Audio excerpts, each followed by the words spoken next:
Good morning, and welcome to the Africa Weekly Talk.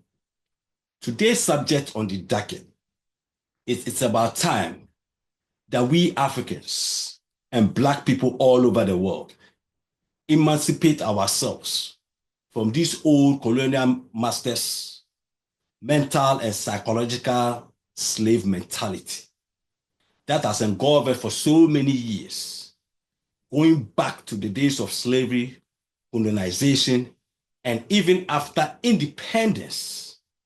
We still harbor some of these old inferiority complex sentiments in us in our various African countries. But fellows, today's subject has to do with last week's visit by 5 African leaders from West Africa, from Mauritania, Gabon, Guinea-Bissau, Senegal, and Liberia. And it was at this White House meeting with the US President, Donald J. Trump, that also created this old colonial masters language skills controversy. Language skills controversy. When Donald Trump pretty much complimented the president of Liberia for speaking eloquently in his English language. And it is out of that also that created all this controversy from liberal media all over the world, especially in America and Europe, to the extent that some people were even equating Trump to the old days of slave master and slave mentality. Calling him all kind of names. Some people call him white supremacist, being a racist, and also and so forth, fellows. It is unfortunate. What I saw was much of a compliment from Donald Trump to the Liberian president. But some people saw it differently, took it differently, and turned it around. Just like they did a couple of weeks ago when he complimented the beautiful African journalist from Angola. They also twisted that and made it about him looking down on Africans and so on and so forth, fellows. But fellows, before I dive into this subject today, let's go ahead and watch a snippet of that interaction between Trump and the Liberian president, and I'll come back and dissect this whole issue and give you my opinion on this issue. All right, so let's go ahead and hear what exactly happened. There's an awkward moment at the White House on Wednesday. Donald Trump praised the president of Liberia for his, quote, good English, even though English is the official language of Liberia. This happened during a meeting between the U.S. president and the leaders of 5 African countries. CNN's Larry Madowo has more. What President Trump led with at this meeting with 5 African nations showed the true intentions of this White House gathering. The leaders of Mauritania, Senegal, Gabon, Guinea-Bissau, and Liberia have all one thing in common. They're small economies, but with rich mineral deposits, rare earth minerals, gold, oil, manganese, iron ore, and they're offering these to the United States, to American companies. They're looking for win-win solutions, as President Brice Oligui Nguema of Gabon said. President Bassirou Diomaye Faye went even further, though. He actually offered a golfing investment opportunity for President Trump and said it would be a few hours flight from Miami or from DC. You can show off your golfing skills, because world leaders have learned that to really do business with President Trump, you have to appeal to him, you have to fawn, and they all did that beautifully. Represented today, and your continent is represented by Gabon, Guinea-Bissau, Liberia, Mauritania, and Senegal. All very vibrant places with very valuable land, great minerals, great oil deposits, and wonderful people. Mr. President, we thank you for this opportunity to be here. Liberia is a longtime friend of the United States, and we believe in your policy of making America great again. An awkward moment there after President Joseph Boakai of Liberia spoke, and President Trump appeared to be surprised that he spoke such excellent English. He asked him, where did you learn to speak English so beautifully? And President Boakai smiled and nodded and said it was in Liberia. He didn't point out that English is the official language of Liberia. Another curious moment, President Trump handpicked one of his favorite reporters, an African reporter, and she asked these leaders if they would nominate President Trump for the Nobel Peace Prize, which she knows has become a recent obsession of President Trump. They said they would, or they would look into it, that they would not be opposed to it. Again, they're trying to be nice to him as their host. They're not trying to antagonize him. One thing that didn't explicitly come up, but is the subtext here, is China. That was the elephant in the room. These countries are not explicit allies of BRICS, and so they're easier entry points for the U.S. into this new commercial diplomacy that President Trump is favoring in relations with Africa. Larry Medowo, CNN, Lagos, Nigeria. In the span of about 10 seconds, the president managed to offend the entire continent of Africa. Trump was hosting 5 African leaders at the White House on Wednesday when he got sidetracked while chatting with the president of Liberia.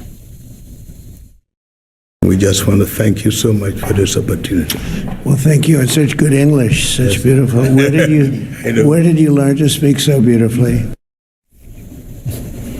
Okay, that was awkward because, of course, the Liberian leader politely informed the president that he was educated in Liberia, where the official language is English.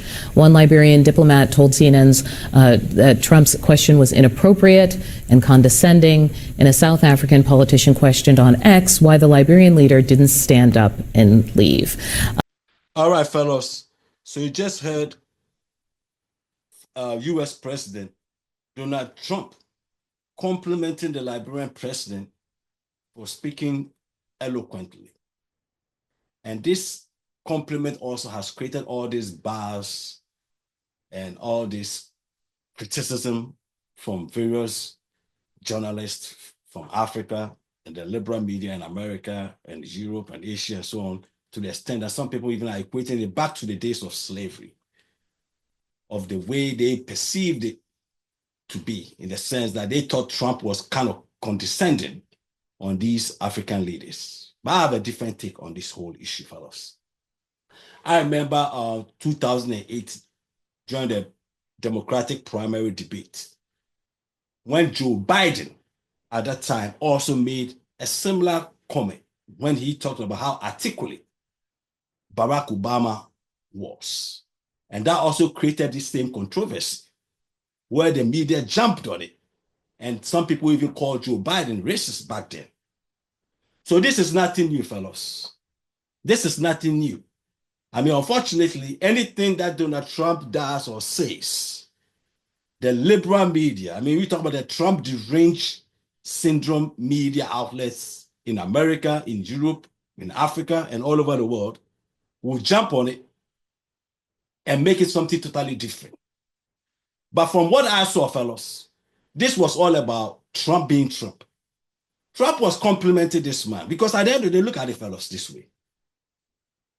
These other African leaders had spoken in French and Portuguese. So the Liberian president comes in and he starts speaking English. And he spoke very eloquently. So I think Trump was kind of surprised that all these people were speaking different languages, but he's speaking English and speaking very eloquently. So he decided to compliment the dude for how eloquently he has spoken. But somehow, it didn't sit well with this liberal media and some of these liberal African Americans in America and in Africa and so on and so forth. To them, everything that Trump says about Black people has to have some racial connotation or condescending, or him being a white supremacist and all so on and so forth, fellows. But that is all baloney, fellows. This is all BS. At the end of the day, if these so-called liberal media are so concerned about what Trump said about these African leaders' eloquence in terms of his language skills, I mean, old colonial masters' language skills, then why are they angry at Trump? Because at the end of the day, looking at this whole thing, fellas, let's take emotions out of it. Let's take emotions out of it and look at it logically. This man had just spoken. Trump compliments this man for his eloquence in his English language. And even went on to say that there are some people on the table that cannot even speak as eloquent as the man did. And yet they called Trump a racist, and he was condescending. Trump wasn't being condescending. Trump was just being complimentary, believing in what the man had just said was very nice. So he was just complimenting this man.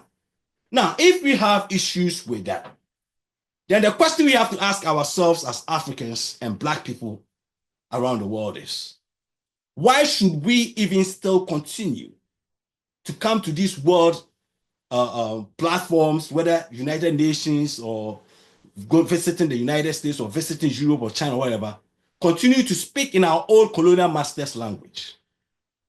After all, English language is not African countries' language. It's no African countries' countries' language is English or French or Portuguese or Spanish. That's not our native languages. I mean, these African leaders who spoke in French, Portuguese, could have spoken in their native African language. There's nothing that says that they couldn't have spoken in their native African language and have a translator down there to translate it into English to Donald Trump. After all, what do we see when the Chinese president comes here, or the Indian president, or the Ukrainian president, or any president from all over the world? Everywhere in the world, when their president visits either the White House or they go to United Nations or whatever, they speak in their native language. But you look across Africa, and all we do is speak in our old colonial masters' language. I mean, we treat our old colonial masters' language as more superior than our own native language. And then we come down here and blame Donald Trump for complimenting somebody for speaking eloquently in English. I don't get it. Because if we are going to be angry at what Donald Trump said, then we have to be angry at our own leaders and ourselves. Because at the end of the day, we are not supposed to be speaking our own colonial masters' language in the first place, because we have our own native languages. I mean, you go to East Africa, we have Swahili. I bet you Ruto comes to America or goes to the world body, he's not going to speak Swahili. He's going to speak English. As one of our fellows, sometimes we even think that we speak English or our own colonial masters' language even better than them. Because in our own inferiority mind complex mindsets, we tend to equate languages to intelligence. So more or less, the better that you speak English or French or Spanish or Portuguese, you are the intelligent person in the room, which is unfortunate. But meanwhile, we don't say that, oh, the Japanese don't speak English. But look at the level of intelligence of the Japanese or the Chinese or the Indians or other people from around the world. They speak their native languages. But for some reason, because of our own inferiority complex mindset, fellows, we still believe in this old notion that everything coming from our old colonial masters is better. So now we have adopted our colonial masters' language to the extent that we don't even want to speak our own native languages.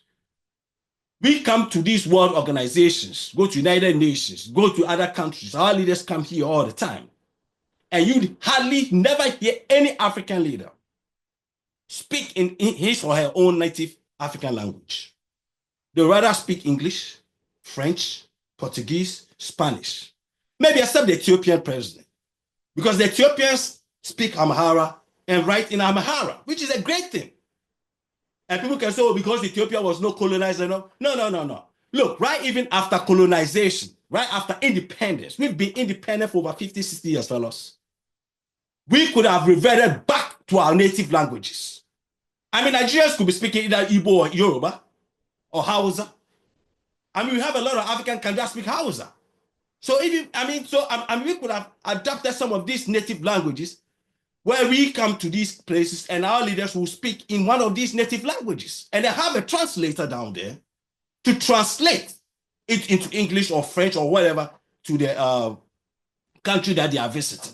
It's that simple. Because if the Indians and the Chinese and the Vietnamese and all these people from other parts of the world can do it, what stops Africans from doing the same thing too? I mean, like I said, East Africans can speak Swahili. I mean, Swahili is widely spoken in all of East Africa. I mean, so this is not something that Africans can also do. But because of our old colonial mindset, all this slave mentality, where we equate everything colonial to be better.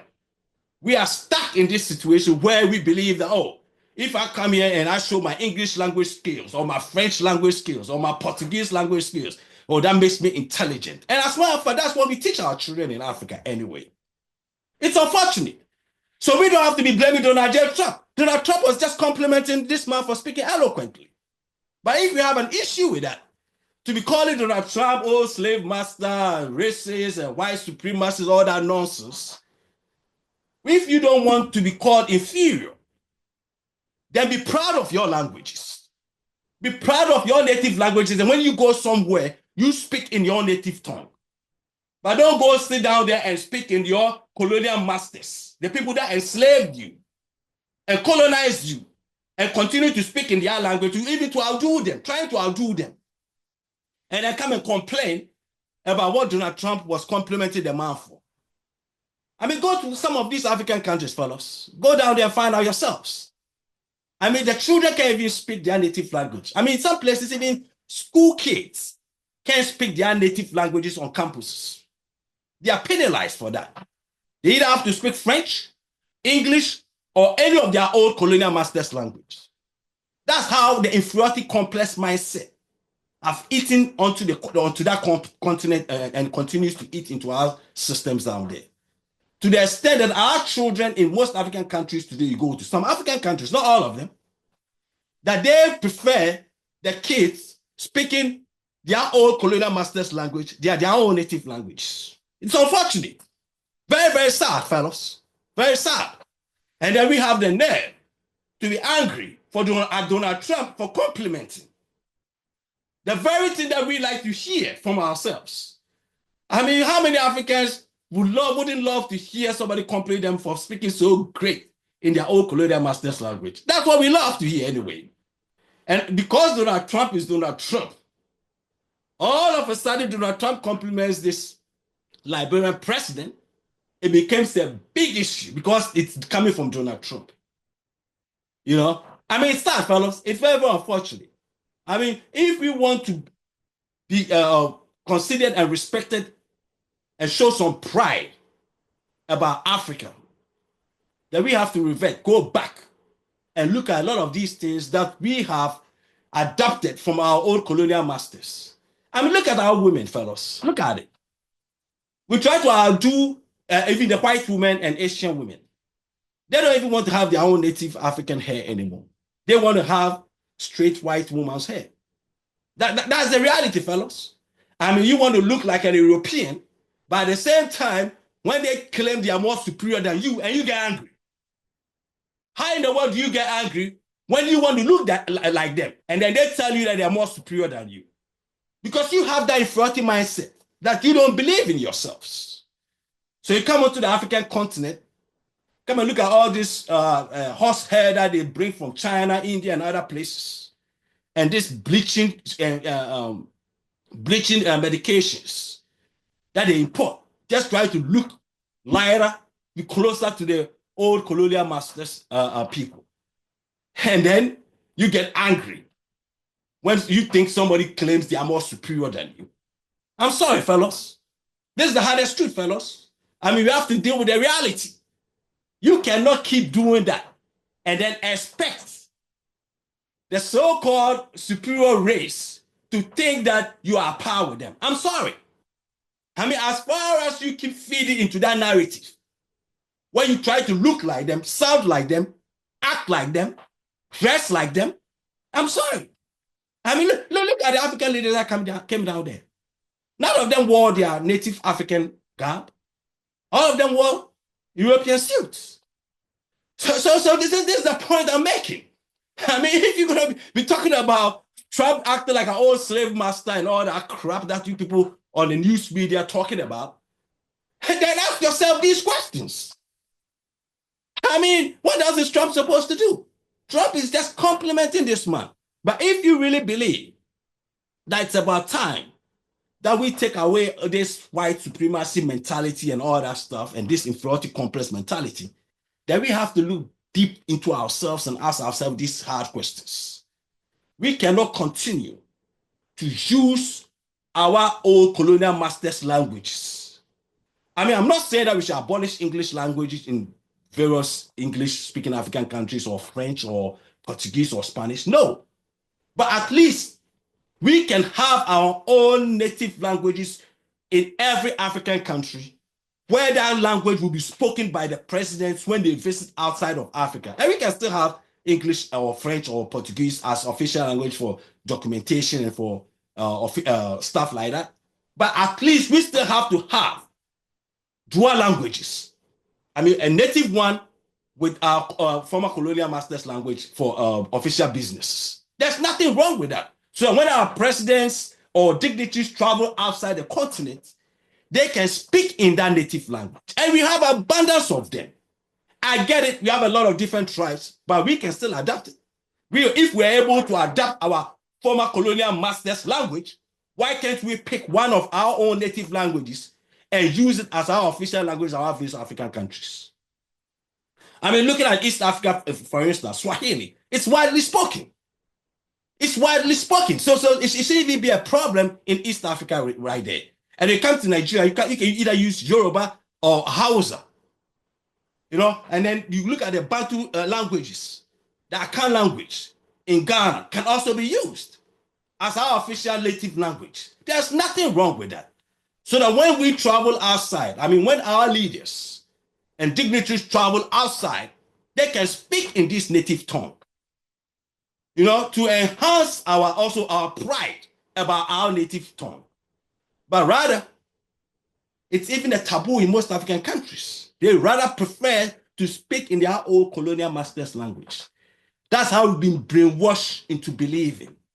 So we don't believe anything that is good for ourselves on that continent. And then when Trump compliments one of our leaders for being eloquent, the liberal media, the Trump deranged syndrome news outlets jump on it and start calling him names, that he's a racist, he's going back to the days of slavery, he's condescending to these African leaders, and blah, blah, blah, blah, and so on and so forth. From what I saw on that video, Trump was pretty much complimenting this African president of his eloquence in the English language. And there's nothing wrong with that. There's nothing wrong with this. Is Trump being Trump. But like I said already, unfortunately, everything Trump says, they have to twist it around and make it seem so bad because it's coming from Trump. If Biden had said the same thing, I don't think this media would have jumped on it like that. It is unfortunate. It is unfortunate. Like I also said, if you're going to get angry, don't get angry at Trump. In the first place, we shouldn't even be speaking our old colonial master's language when we go out of our countries in this international world settings. We shouldn't. We shouldn't. We shouldn't be doing that. We should rather be speaking in our native languages. But if we choose to speak in our old colonial masters languages and we're getting compliment from our former colonial masters and slave masters and so on, hey, then don't blame Trump for it. We have to blame ourselves, fellas. In conclusion, fellas, it's about time we look at the big picture of African countries' role in this world and show some pride. We don't have to be the wealthiest country to have pride, but at least we can start showing pride in Africa to believe in ourselves and stop this old colonial mindset of everything coming from our colonial masters, including their languages, their clothing, everything is better than what is on the African continent. As far as we continue to believe in that, then I'm sorry, fellas, we are also always going to be looked down upon by these countries. Because at the end of the day, they see us as trying to be like them instead of being what we are, what God gave us. I mean, we have beautiful skin texture, beautiful hair, but we don't like it. You know, we don't like it. We want to be European. Our women want to dress like European, want to have straight hair when God gave them curly hair. And at the end of the day, we're going to get angry at the US president for complimenting an African president of his eloquence in English language.